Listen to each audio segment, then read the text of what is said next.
Ladies and gentlemen, welcome back. We now move on to the second session of the day, which is a panel discussion on audio education in India, the way ahead. Moderated by Dr. PRAMOD Chandorkar, a distinguished audio engineer and passionate educator, the panel comprises industry luminaries such as MUJEEB DADARKAR, SREEJESH NAIR, SHRADDHA SANKULKAR, and TARUNDEEP ANAND. In this dynamic panel discussion, industry experts converge to address the critical facets of audio education's evolution and anticipate future technologies and explore strategy to ensure industry acceptance of graduates. Dr. PRAMOD Chandorkar is a sound engineer who has worked on numerous mega hit albums and films. PRAMOD has been responsible for designing and deploying more than 30 fully operational studio recording facilities. Currently, he's the founder and director of SoundIdeaZ Academy. PRAMOD Chandorkar was also the honorary vice chairman of the Indian Recording Arts Academy Awards. MUJEEB DADARKAR is a sound engineer and co-founder of OdBle Consultants, is a well-known name in the music industry. He's been a recording engineer and technical consultant to the audio-video industry since 1983. His experience as a sound engineer has spanned numerous documentaries, advertising, and feature film projects. With over 28 years of experience in financial services, entrepreneurship, and education, and as the Chancellor and founder of Universal AI University, TARUNDEEP ANAND aims to create a world-class institution that offers cutting-edge curriculum, research, and collaboration opportunities in the field of AI. Anand has been a TEDx speaker, a global goodwill ambassador, and an education evangelist of India. SREEJESH Nair owns to his credit a span of more than 20 years of experience as a sound mixer in the industry. He was part of the first Dolby Atmos mixed theater installation in India and the first Dolby Atmos premier mix room in the world. SREEJESH Nair won the 60th National Film Award for the Best Re-Recordist of the final mixed track of the film Gangs of Wasseypur. He's currently working as an audio application specialist at Avid. SHRADDHA SANKULKAR is a young, versatile individual possessing diversified interests. Sankulkar's specialties include psychological counseling, lecturing, conducting workshops, writing, and entrepreneurial idea generation. Please welcome all our moderator and panelists on the stage with me.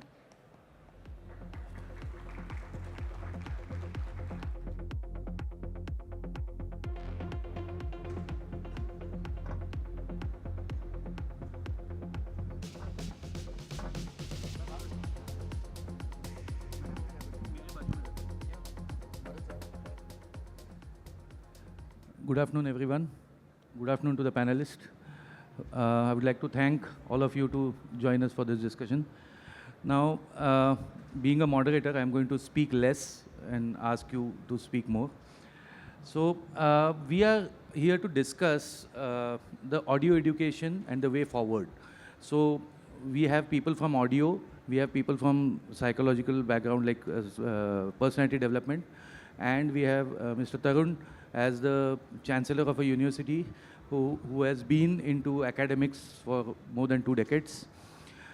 So we should start by, in audio industry, we know, as you all have seen, we all have experienced, it won't be wrong to say that we are not a structured industry till now.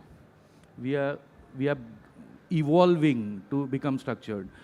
And just now when we were walking down the lane with Mr. Tarun, and this is very new to you, I'm sure.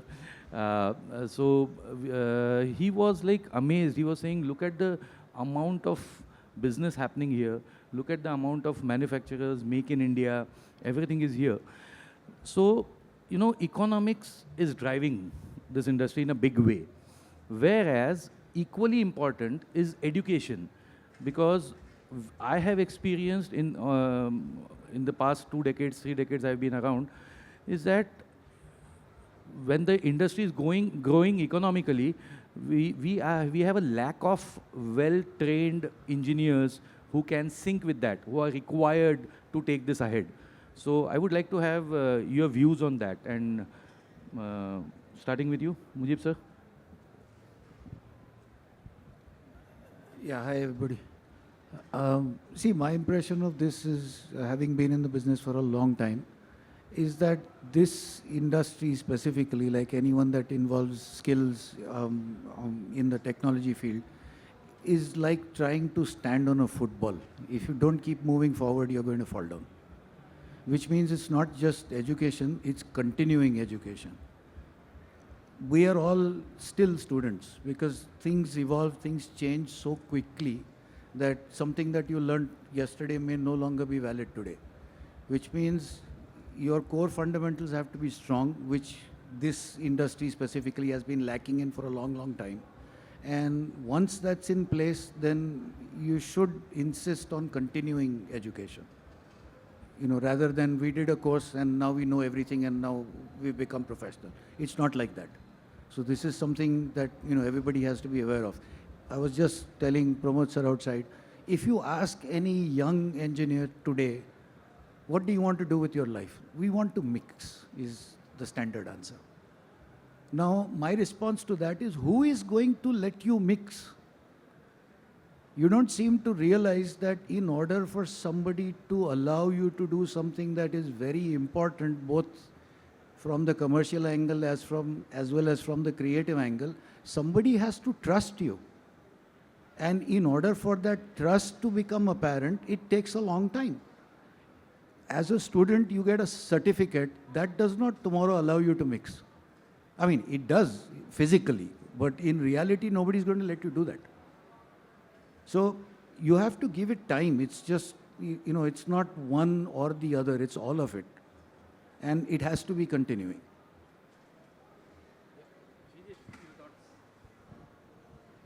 Thank you for coming. This is a very interesting topic that's also very close to my heart. So the thing I've always felt about education versus the economics of this is the fact that when you think about continuing education, there's also the question of what are you planning to continue and how do you plan to do it? It's like, okay, you know this, now you're going this way, you're going that way, then you suddenly see this, you go this way. It's like a kid in a candy store.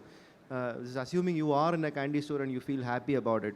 But what Pramod sir said is like the whole structured pattern is a problem. We don't have a structured pattern. We have a structured pattern probably in those formative years as students, where sometimes, and it's not the fault of the education system or the students, sometimes what happens is we don't understand the context.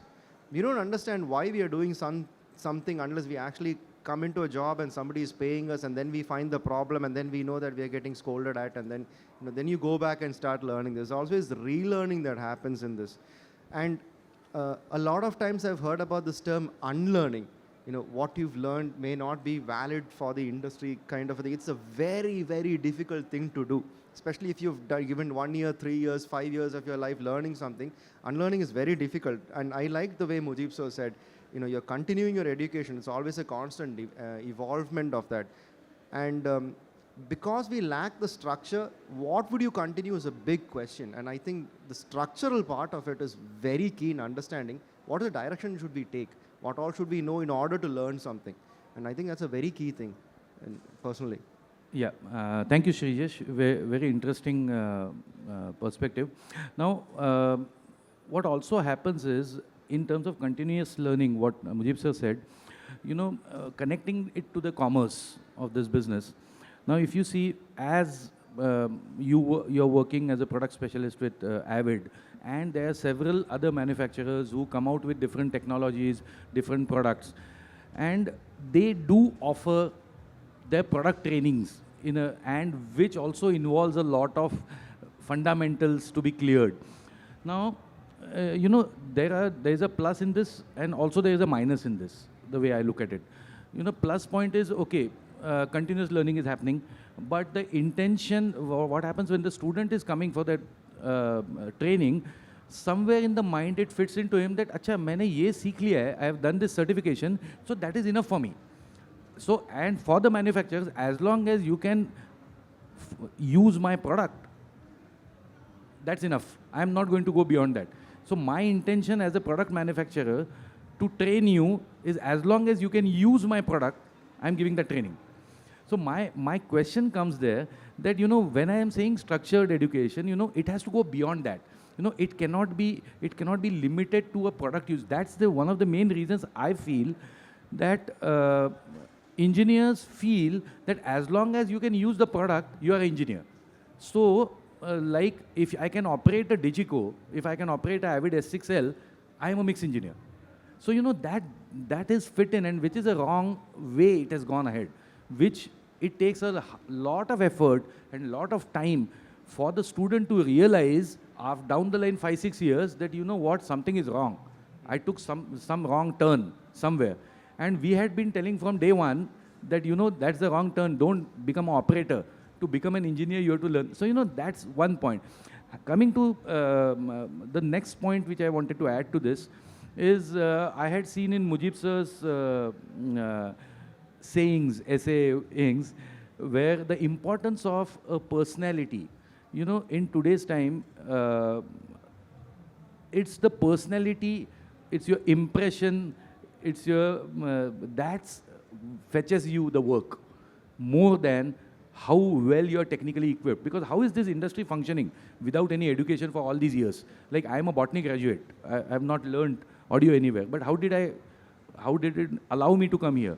Because, you know, how it functions is on the personality, the way you come across to a person. So in that, I would like to have SHRADDHA's views that how important are those soft skills and how do you see that shaping up? Because I have also seen in other fields like management and core engineering in terms of mechanical and a lot of industry studies have revealed a lot of new data which shows that the reason why the jobs are not being offered to all the IITians anymore, the very important findings have come which is related to personality. So I would like to know your view on that. Yeah. Thank you. Hello, everyone. Firstly, I would want to, you know, the question that you started the entire talk with, as to there's a gap between the economics of the audio education and the education aspect of it, sort of.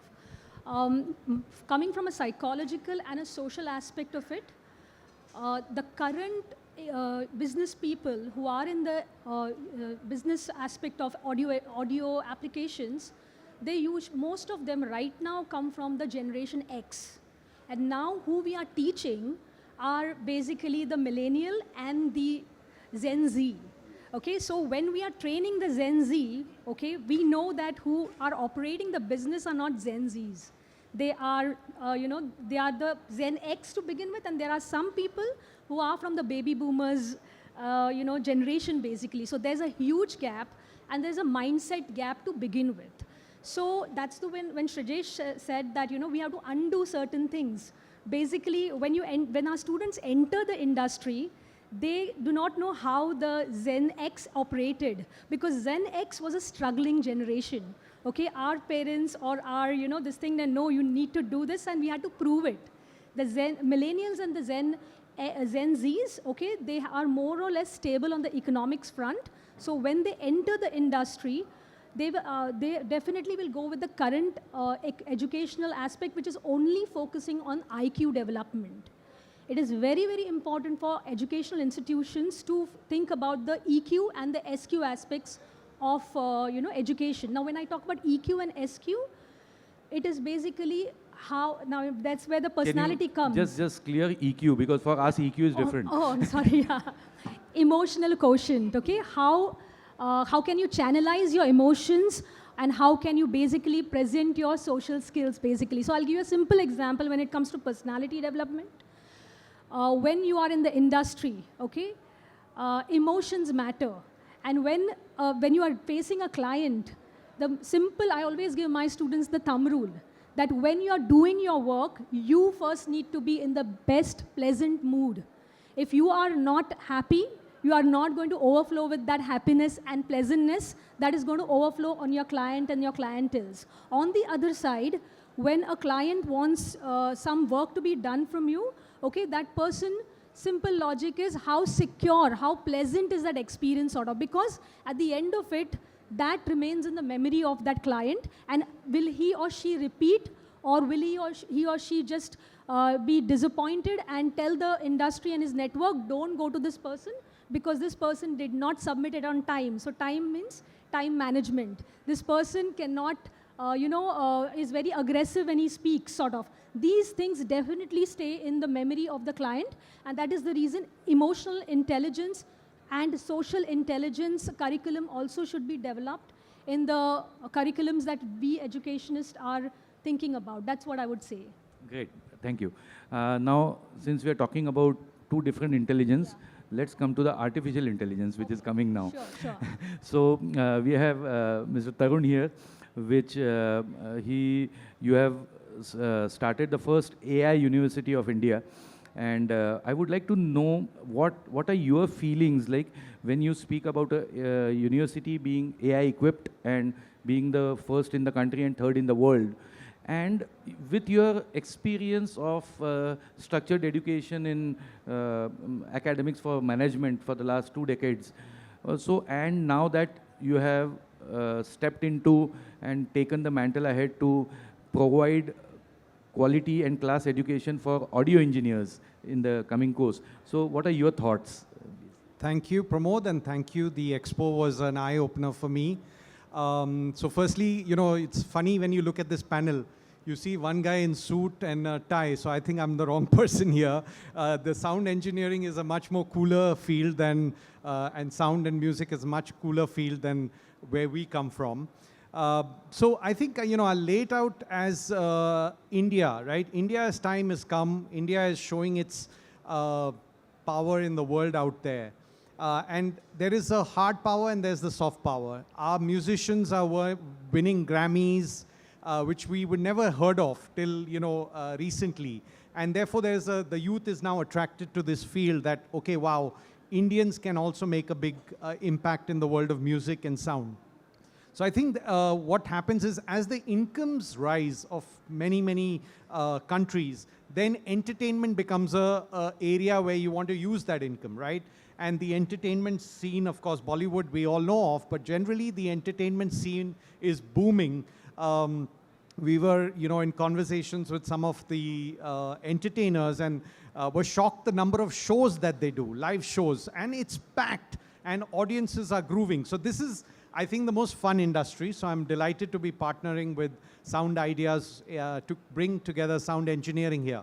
So that's the first part I wanted to say, that it's now that the world is now standing up, saying we want more music, we want more entertainment, we want to consume that.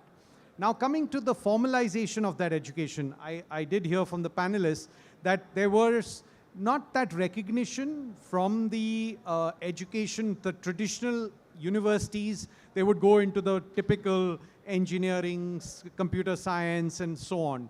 So it's gratifying to see that there are new age universities which are saying, picking up something which is unstructured and bringing it to a formal setup. What does that formal setup mean? It means you will be grounded for 4 years as a sound engineer. You will build brick by brick and you will become a very solid person. And given the way we've structured the curriculum, in most universities in India, when you finish a particular term, you're given a written exam. We are saying that should not be the case. If you're learning something in sound, you should be able to produce that sound in that classroom, and that's your output. Whether it's a 30-second output, it's a 1-minute output. And we were learning from some of the design schools in Europe that sometimes to build a 1-minute film in animation can take 3 months to do, right? Just to get that 1-minute film. So that should be the case in our sound engineering programs, where the end outcome is actually the skill that you're developing. Because, I come from industry, and industry is very clear. Knowledge is passé. Knowledge can be found on ChatGPT. Now, how do you get to the next level? The only way you can do it is by building your skill levels. So we go to industry and we show them 2 mark sheets. One is the knowledge, the subjects, and one is the skill mark sheet. And that's what the industry is saying now more and more. Leave the knowledge one. ChatGPT and our knowledge systems will provide it. We want skilled professionals. And so we are very excited that the program is going to be in a way that ensures that there's a huge element of skilling. And to that we've built, as a university, we affirm that 50% of the learning happens in the classroom or the studio, 50% happens outside. That's where all the wonderful stuff on EQ, all the other intelligence, all the soft skills, whether it's problem-solving skills, whether it's critical thinking skills, whether it's analytical skills, that's what industry gives you large amounts of money. And I think India is on this path of entrepreneurship. Nothing can be more so than in the sound and music industry, where entrepreneurs can be 23-year-olds, 24-year-olds who love music, figured out how to do it well after a proper education, and they want to create businesses. So I was very excited to know that, in fact, if you go into the traditional industry, you might not get paid as much as you could get paid in a day or in a week as an entrepreneur. So I think it's fascinating time in India. And, parents come and talk to us and they tell us that, you know what, my child is interested in music. Earlier, what used to be, theek hai, usko BBA kara do, BCom kara do, BTech kara do, standard. Now you can get into a Bachelor of Arts in music and sound, or you can do a BTech in sound engineering. So I'm very excited that it opens up a whole new gateway for the future, and those passionate musicians who want to learn more and are passionate about getting their skill to the next level, because it's one about doing the music. You want to understand the engineering behind the music, and with AI, now it's going to be a different field. So I'm going to take that in the second round, the AI question, but I thought I'll share my thoughts on this. Great. Thank you so much. So to MUJEEB sir and SREEJESH, my next question is about, okay, we are talking about structuring the education, how we can do it. We have the skills from a contribution from people like Tarun and the university. SHRADDHA is talking about skills.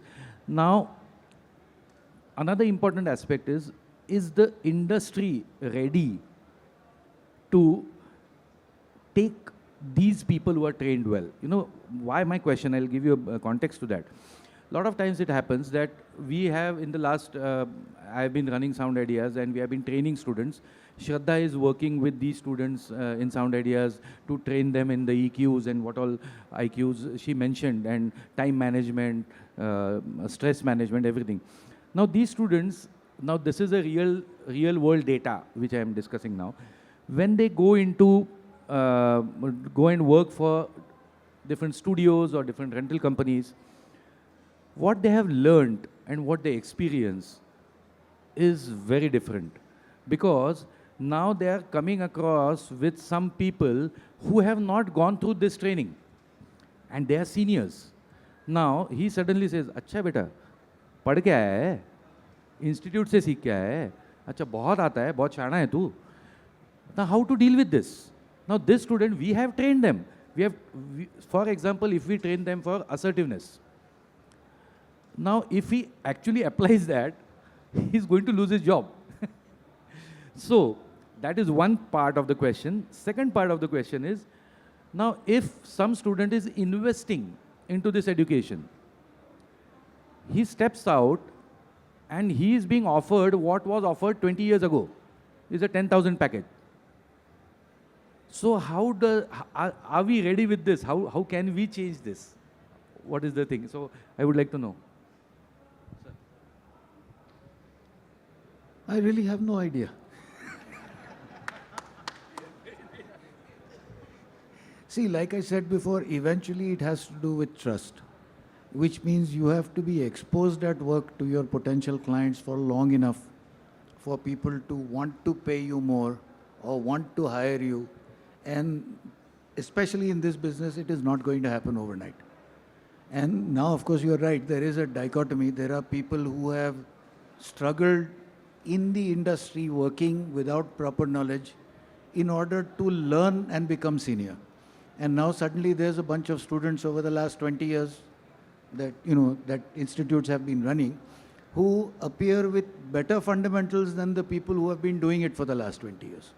So there's always going to be this, friction, like he said, because, who do you think you are? Now, it can only be changed gently. It cannot be changed by arguing. And this is coming from me. I like to argue. I tell all my students, don't believe anything I say. You should believe it because it makes sense, not because I'm saying it. When we were in school, this was the way education went. If you asked a question, you were told, shut up and sit down. If, like me, you asked questions very often, you would be told, before I said anything, you go out. Because this guy is going to make trouble. Now the point here is, you're not learning something so that you can memorize it and spit it out at an exam. This is learning for life. This is learning as skill. This is something that is going to make your livelihood. You have to take it seriously. Which means I value every question. There's no such thing as a stupid question, only stupid answers.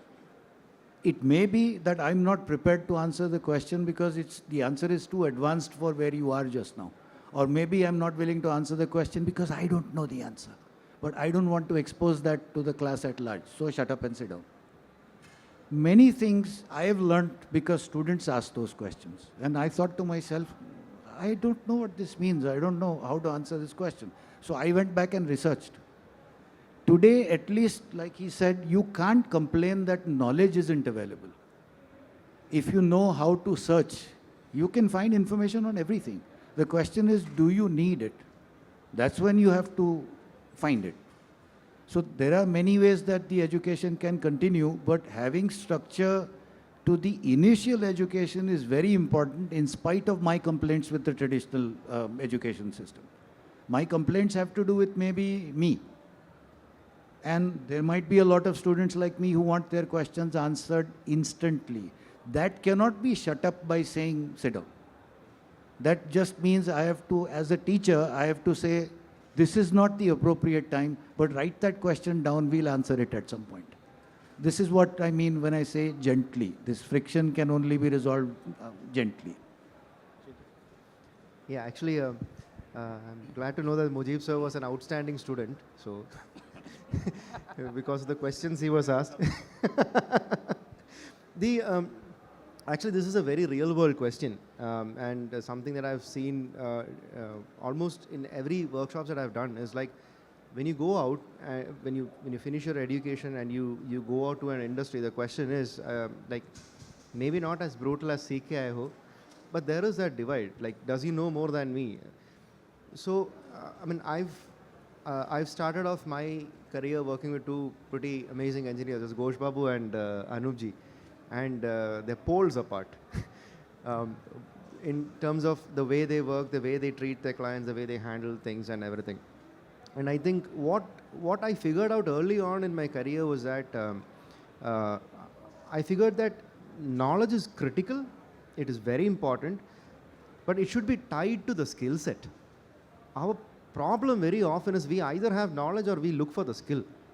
Like when you're approaching a problem and you're trying to solve it, you don't know like if there's a faster way of solving it because you don't know. And then when we start working with a lot of people, they might have learned the whole thing like without knowing, and they must have figured out something, but that may not be the structured answer for that. Like for a very long time, like what I said earlier about when you're mixing, you're putting the phase inversion on the LFE to check. We don't know. We never knew why. So I think any education system has to always tie down the knowledge to the skill set. If you don't know what you're doing, and like MUJEEB sir said, you won't be able to answer the why.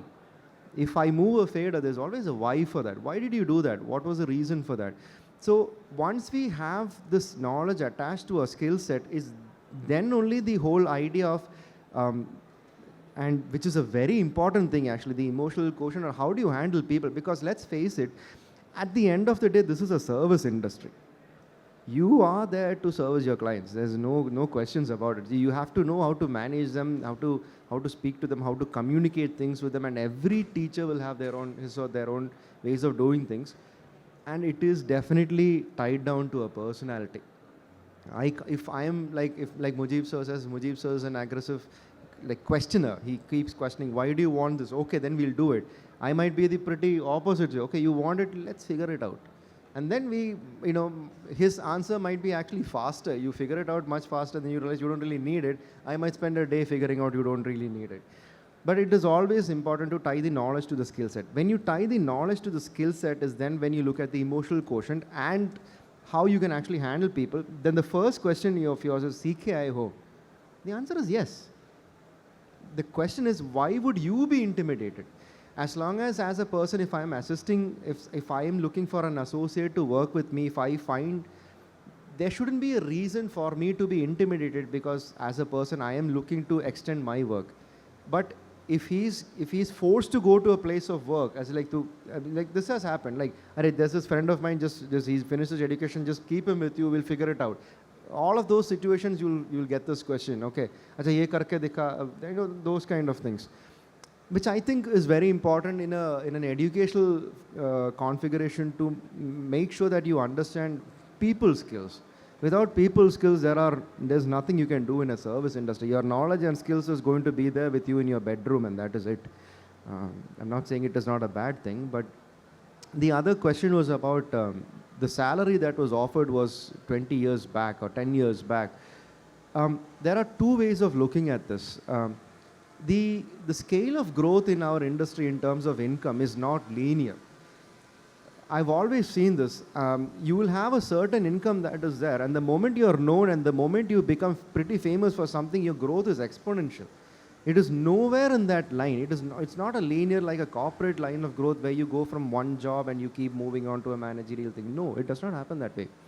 So the question is, at what point of time will you be known? And rightly said, you know, jo dikhta hai, wahi bikta hai. If you don't know, if you can't put your skill set, your knowledge to action in terms of understanding how to deal with people in an industry that is a service industry with a skill set, you know, your input income, the income at which you enter is going to stay there for a long time.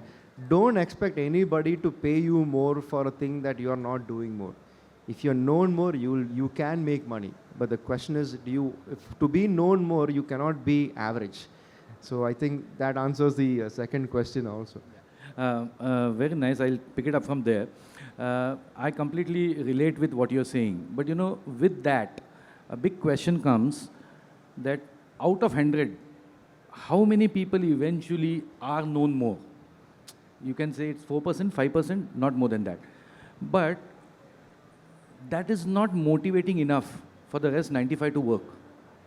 You know, I'm just talking in terms of, if you look at the average expectation of a parent today, if he wants to allow his kid to get into this industry, which is because his kid is passionate, he's picking up guitar and he's playing, he's picking up, he has a software, he's putting some beats together, he's trying to, they come to us. You know, first question a parent will ask, कि sir, कमा पाएगा कुछ पैसा? इसमें क्या होता है? So, you know, I have an explanation to him that look at me. But, you know, like me, how many people would be there?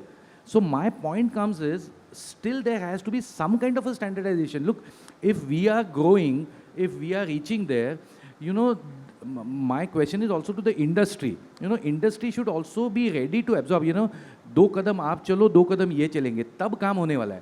It's not that, say for example, if Tarun is with this university, we are putting up this course, the amount of investment which is required to create this infrastructure, it is not you pick up one laptop and you can start doing. You need to build studios, and everyone knows how expensive is it to build studios of that standards.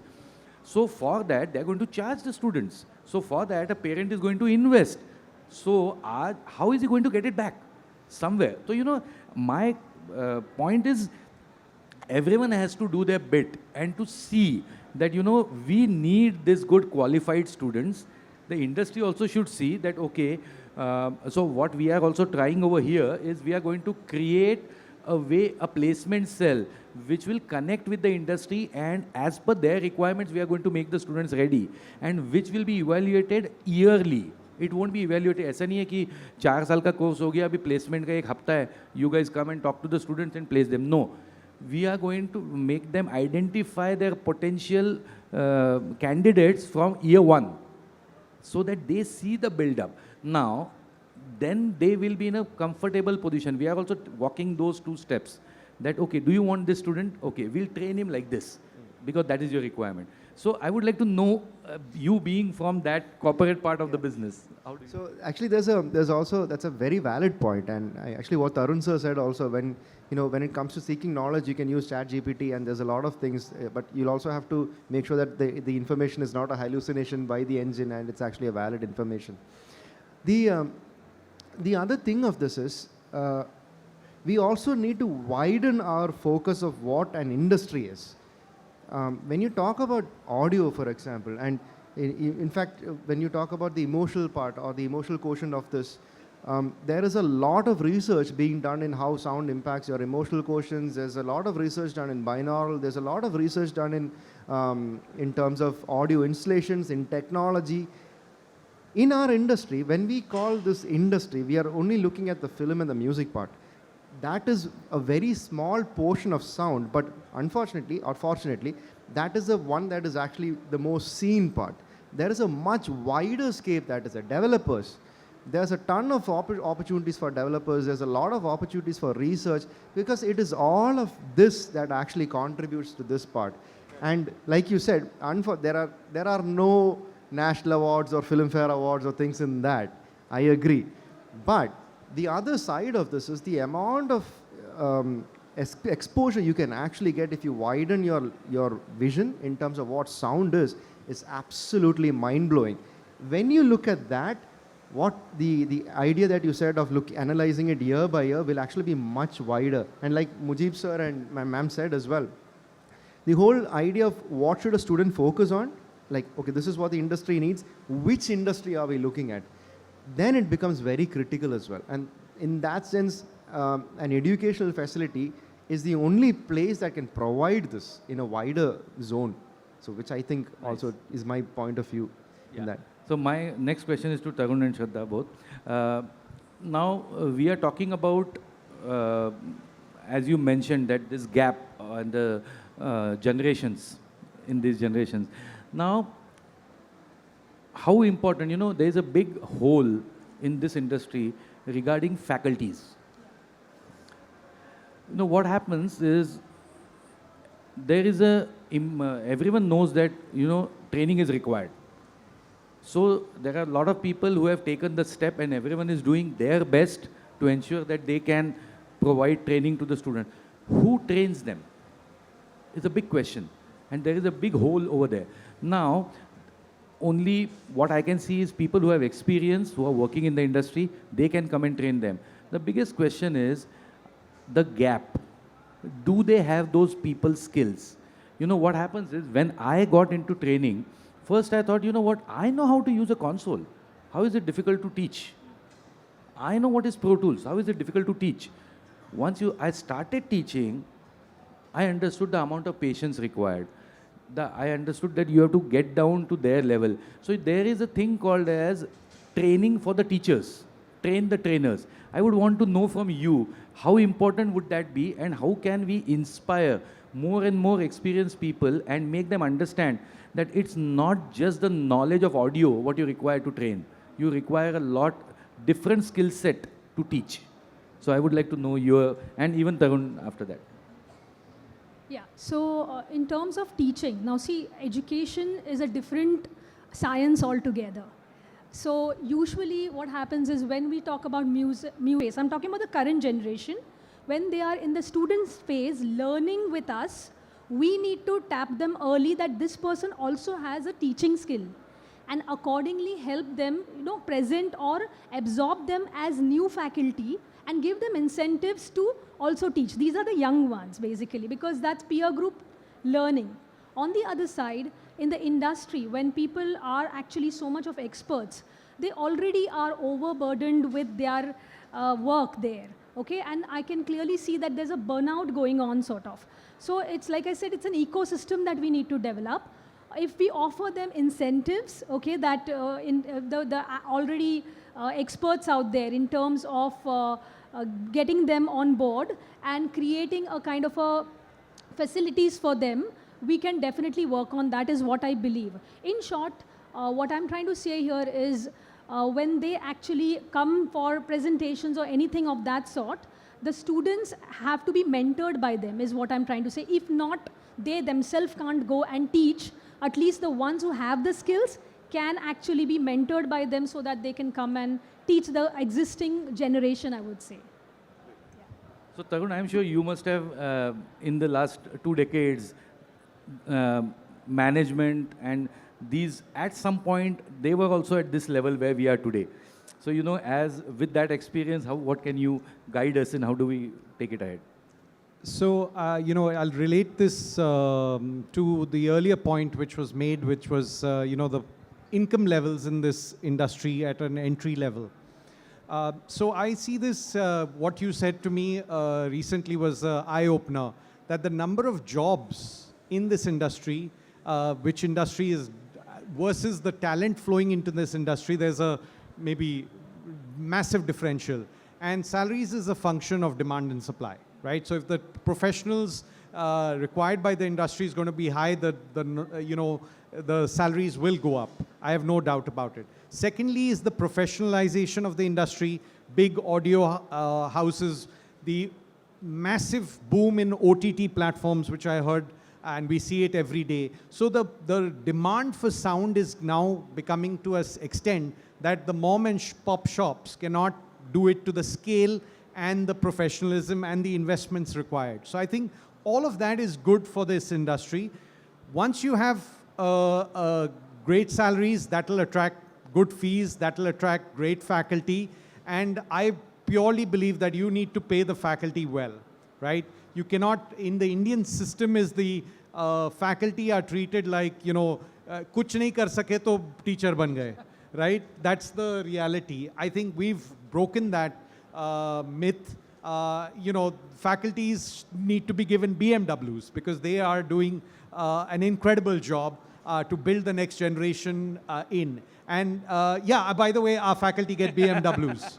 Okay, so there are a lot of hands coming up. You know, yeah. I want to join. I want to join. You know, you gotta attract the best faculty. You gotta treat them like rock stars, and then they will come and they will do the magic, right? So I think that's on the other side. Now, as a university, we look at it very clearly. Like there's something called instructional design, right?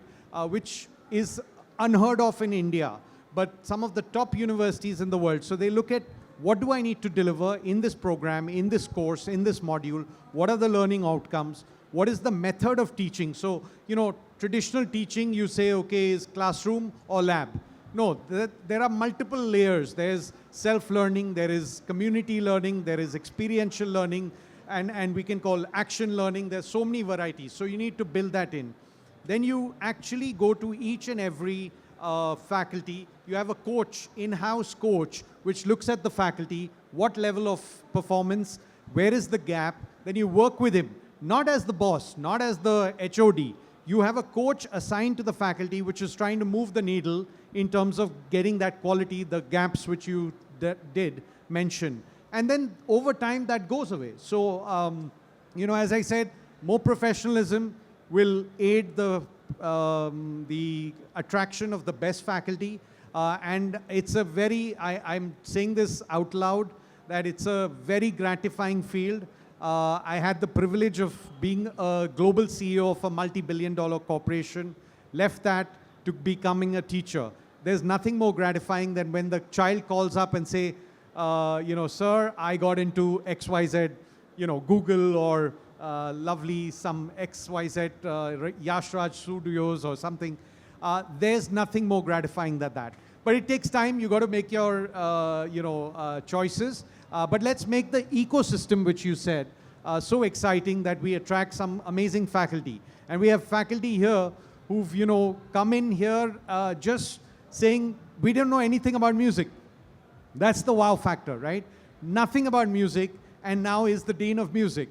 So I'm saying that multidisciplinary thinking can bring a lot of other best practices from other fields and bring that into the music world. Awesome, great answer. Shraddha, with your reference of soft skills, what we do, I would want MUJEEB sir and SREEJESH to share, because you both are into teaching as well as you have been working with new generation engineers in your field. So what are the expectations there are two types, like एक तो student की expectation होती है. आज जैसे we said millennials and Gen Zs. So we have students who come up and they directly know what they want. So they have like, okay, I just want to learn this part. I just want to learn this part. Now, how do we deal with that? Because from where we come, there cannot be a shortcut. I can't just teach you what is compressor. You need to know what is fundamental. So, you know, there is a big gap there. How do we address that? And at the same point, we have, I am sure, like with MUJEEB sir, I have been, there used to be a time in the same Palm show, I think 10 years ago, 10, 15 years ago, I was afraid to talk to him. I still am. So, you know, इनसे बात कैसे की जाए? So, you know, that has burned. So, he has changed a lot. I have changed a lot. So, you know, in terms of these people skills, what changes are we getting and what we should inspire the other seniors in the industry to get those changes so that, you know, we will have a much comfortable situation ahead. So, there are multi questions. Okay, so what does the student expect from the teacher? From that point of view, everybody is not alike. Although their seniority might be the same and their experience and the skill set and talents and all of that might be the same, teaching is a unique skill which is independent of the skill that you have in your business. Which means everybody is not going to approach teaching the same way. So to that extent, the student should be able to adapt to a different teaching mechanism. As in, I don't know, does anybody know Paddy sir, K. Padmanabhan? Very senior gentleman, God rest his soul, passed away recently. He was a genius at the business, but he was an impossible teacher. He was the sort of person who उनसे ज्ञान झड़ता है, हमने कटोरी पीछे ले लेके हमारे जो कटोरी में गिरेगा वो मिलेगा. In the classroom, he was hopeless because he would start off on one topic and then if somebody asked a question that was slightly outside, he would go off on a tangent and the rest of the class would be that. At the end of the class, if you asked him, what did you teach? He couldn't remember. If you asked any student in his class, what did you learn? They couldn't remember. But the fact of the matter is that he was a bloody genius. However, that does not work with structured education. That is the kind of education that you have to attach yourself to that person for a reasonable length of time and learn the way they want to teach. Even in the classroom, people will have multiple ways of teaching. Maybe the student has to change. As a teacher, if you were to ask me what is the single most important thing that I expect from the student, is I can tell you this, I have no cure for indifference. If you are not interested in what you are learning, I can't help you. Everything else we can deal with. You don't understand something, I can repeat it 20 different ways with 20 outside examples, with both SREEJESH and me are very good at. So that you understand that. To me, understanding is important, memorization is not. Do you think you can memorize the telephone directory? Has anybody seen the Mumbai telephone directory? There are 128 pages of SHA, only SHA. You don't need to memorize the telephone book. You need to memorize the method that you use to find the name and address in the telephone book. So I would hammer understanding over everything else, but it means the student must participate. And the student must be interested in what they're learning. I agree, my approach might be different from his approach. That's something that you have to deal with. But you also have to realize that I have to deal with 20 different students and they're not all the same. So the structure is so that the course proceeds in a sequential, chronological, logical fashion. But you can get sidetracked a little bit. In fact, that's where the fun is. You have to have fun in learning, especially in this business. Absolutely. I always look forward to MUJEEB sir's answers. There's always a bunch of gems that he throws in there. Like, there's no cure for indifference, which is absolutely golden. So, like, the way I've done my teachings is mostly on workshops and master classes and things like that. And I've had to, the thing about master classes and these workshops is you'll deal with the entire range in one go. You'll have like the very new generation all the way to very seniors. And it's sometimes the very difficult thing to figure out what do you fit in that. Like, how do you not address something, and how do you address something so that it keeps everyone interested? Because the key factor in this, and one of the reasons why I've been asked this exact question, I know, I just need to know this one particular thing. And so the answer, like what MUJEEB sir is like, why? Oh no, because I want to know this. Why? Because this is what I heard. From where? You retrace all of that. You'll actually get a good history lesson of what it is they went through, and then you say, okay, this is not what it is, or this is what it is. Both of these answers are right. And this is why you couldn't figure out why this was in this way. So if I straight away give the answer, they'll walk away with the answer. Like, I have a 13-year-old daughter at home, and whenever there's something at home, she'll just ask me why. And I say, like, yeah, look, I know you'll ask me this question, and you know I'll give you the answer, and we both know that 3 seconds later, you will not remember this. You're just asking this because you're asking it. I think, and once I told her that, she now, before she asked me, like, do I need to know the answer? It's like, don't worry about that, ask.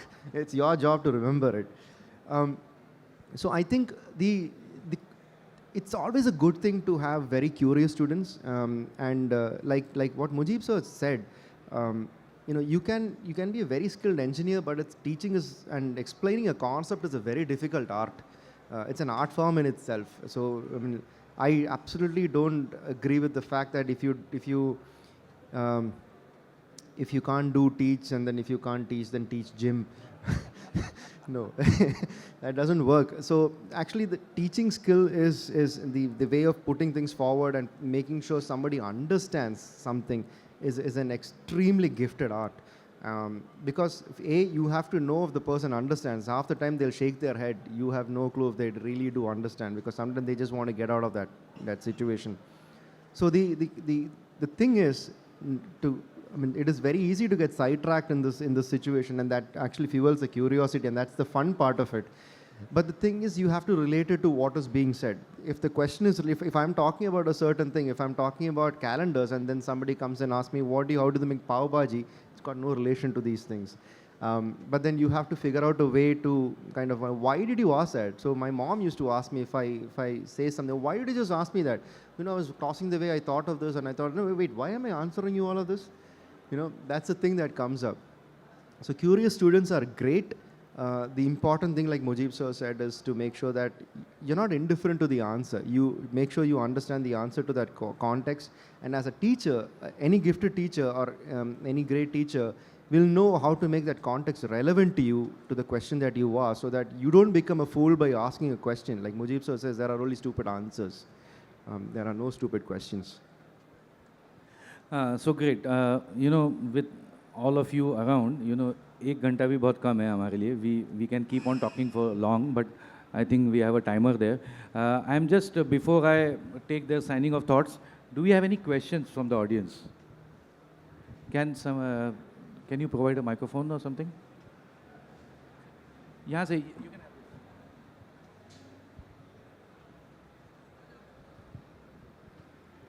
Hello.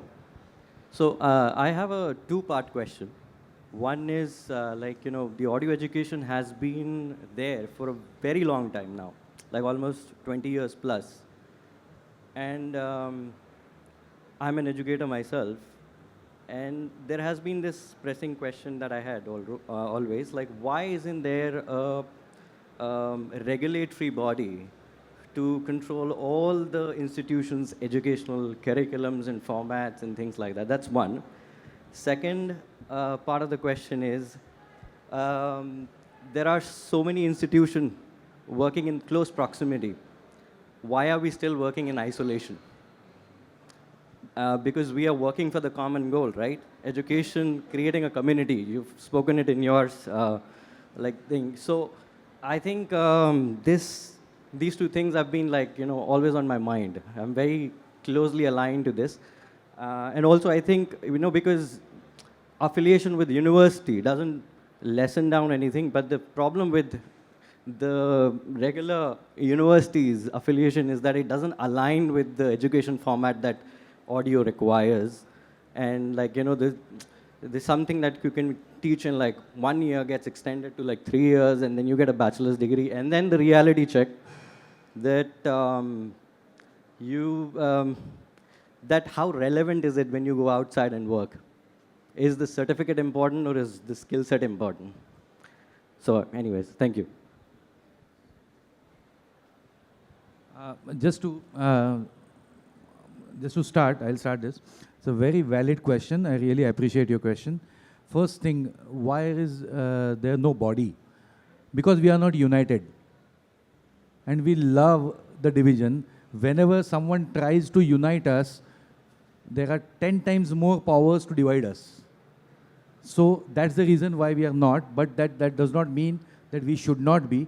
We have been working, trying towards getting there, where as a community, we should come together and define. Look, unless we do it, no one else can do it. If there is someone else from the government, and government does not know that we exist, unless and until there are numbers, and unless and until there is economic contribution. So as far as economic contribution is concerned, it's all sales, which seen. But the people will happen. So we are, MUJEEB sir, we have been working on it, and it's a really uphill task to get everyone together, but it will follow. So just to give you a patience, so we have been. Second part, as far as the certification and that, so I'll tell you, I was exactly in the same boat where you are. So I have been trying to communicate with universities for the exact same point that you don't tell me what my profession needs. So you know, we know what is required by the industry. We just want your help to certify it. Because still socially, parents feel that degree has a value. And socially it does have a value. In terms of profession, why there is no value in the industry is because there is no connection. That's why what we are discussing. There is no connection between the education and the industry. So which we are trying to make, that's where this debate is happening. So when I came across Mr. Tarun, so I'll tell you, our meeting ended in 1 hour. And at the end of 1 hour, he said, Pramod, you tell what you need, what your industry needs, and I'll have my system work accordingly to ensure that that gets a degree. So that also part gives you a second. Tarun, I would like to... He couldn't have said it better. It was exactly that.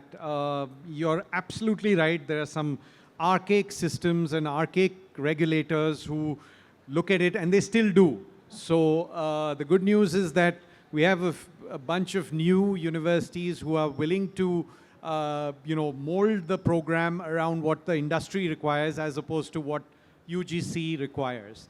And that's what is going to be the future. And trust me, in this course, every damn thing is what industry wants. It's not what the university regulation wants. So it is changing. It will change. And let me add to it, the New Education Policy 2020 is working towards that. It is enabling all this to happen. So there are changes, there is light at the end of the tunnel.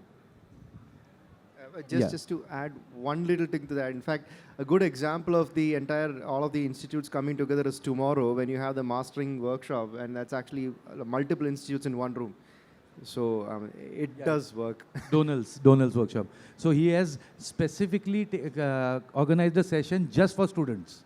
So multiple institute students are coming together to attend this session. So this is one example of it. So one particular approach would be, usually are we looking at what your question was from a macro point, like why are we not certifying and all of that. If you look at it from a micro point of view, as per my understanding, is it the college, when the college gets recognition, okay, it is because of the students and the standards of the students presented to the industry basically. When multiple students give that standard to the society and create an impact, that's when the recognition comes to the college or that university, and then we get enough credit to then challenge the government to bring those standards at the macro level, is what I think. Very nicely put, nice. Thank you. Any other questions? Yeah.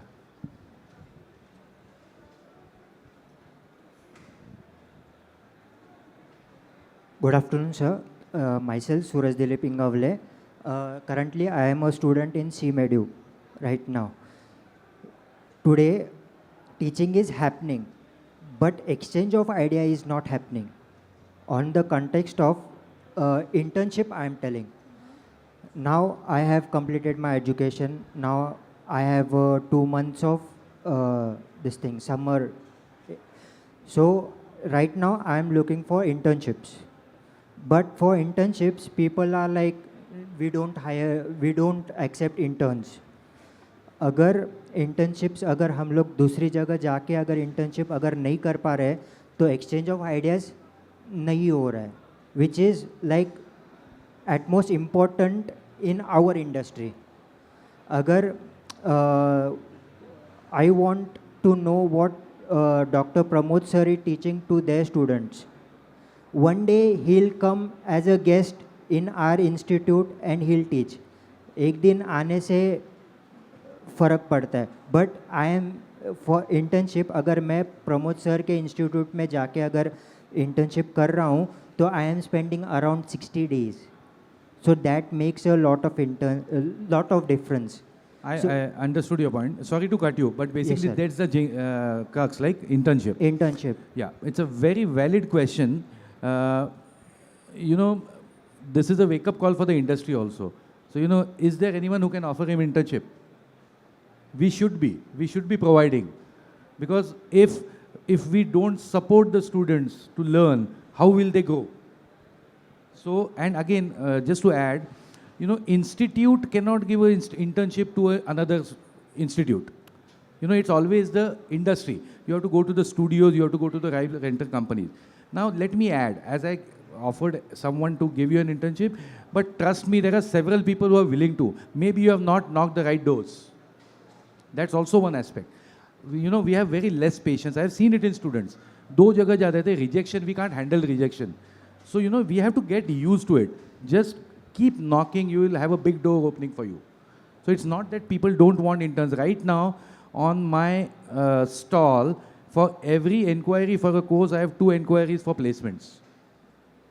So that proves that how many people want trained students. So, you know, you can and you have to take that step, but also at the same time, I'm going to ask all the employers to be open enough and publish your requirement for interns and in the summer programs where you can allow the interns to come and visit your studios and give them that freedom to learn. Yeah, does that serve your question? Yes, sir. Yeah. Thank you so much for clearing my doubt. Next question is, so for TARUNDEEP sir, for an university like which you are in, sir, how you are looking for like us to get a placement in companies like MNC companies, whichever they have their conferences. They have their conference happening around the world.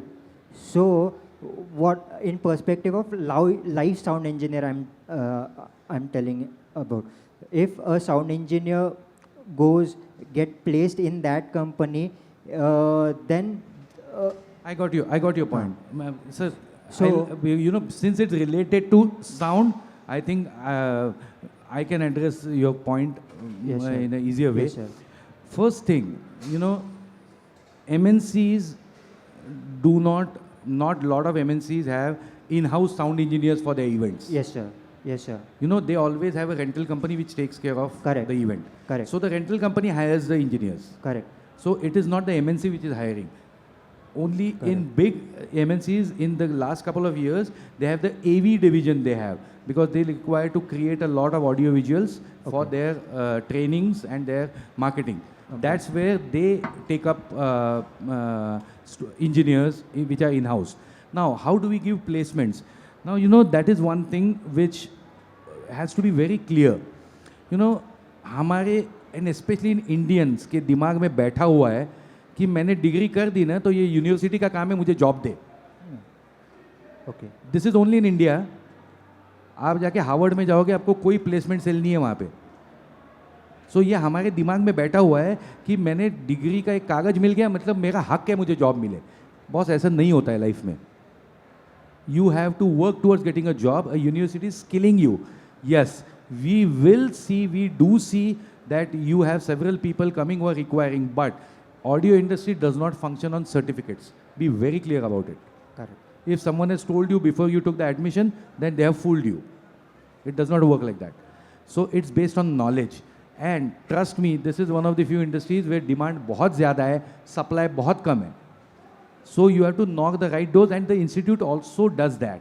Now, when we have all these requirements of placements, we do let our students know that their requirements, and the students go. So as far as SoundIdeaZ is concerned, 95% of the able students are placed before even the course ends. And there is no my skill in that. It's because the industry requires them. We just train them. Yeah, sir, you would like to add anything to it? Yeah. Perfect. I think there was one more question. Ladies and gentlemen. Do we have Sorry, time? sorry No? to interrupt. Yeah. I think, so we can always address you. So I would like to thank everyone for this, and Pooja, you can continue. Yeah. Thank you so much, respected moderator and our esteemed panelists, for such an insightful, wonderful discussion. May I please invite Ms. Smita Rai, Deputy Project Director, Palma Expo, to give a token of appreciation.